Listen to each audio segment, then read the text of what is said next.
Hi guys, in today's vlog, I'm going to show you a day in my life here as an ordinary seaman.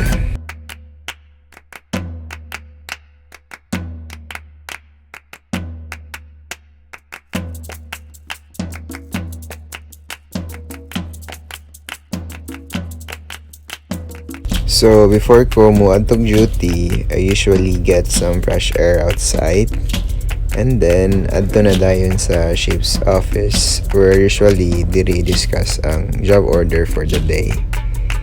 And muna na, nag-ilis na pud ko.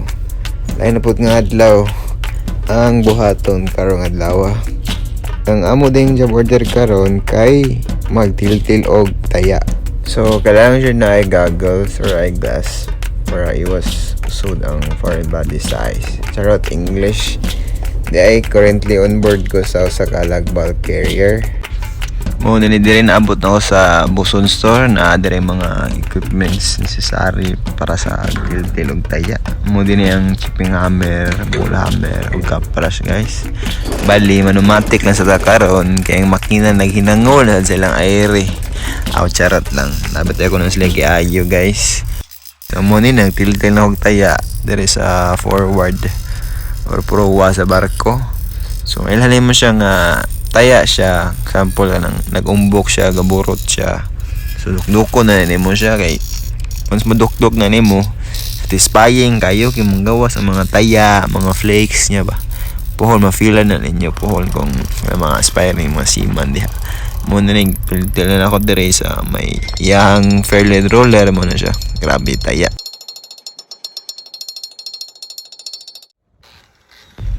Then human nagpaniltil, muna siya ang gitawag ng sander. Gamit niya siya kanang para masinawan to ang imong gitiltilan og taya. Or mawala yang kanang sa Tagalog ba marang magaspang daw.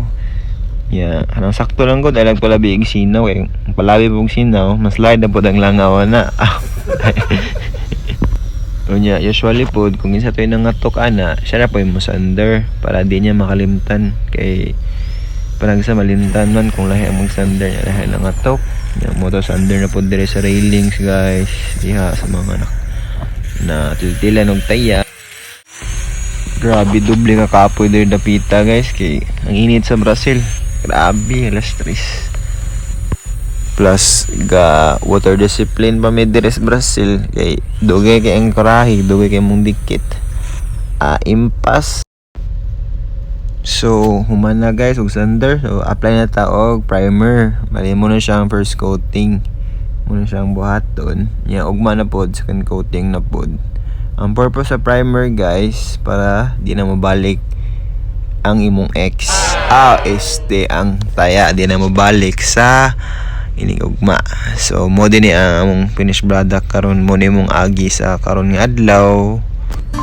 Thank you for watching guys. Don't forget to like and subscribe. Bye-bye.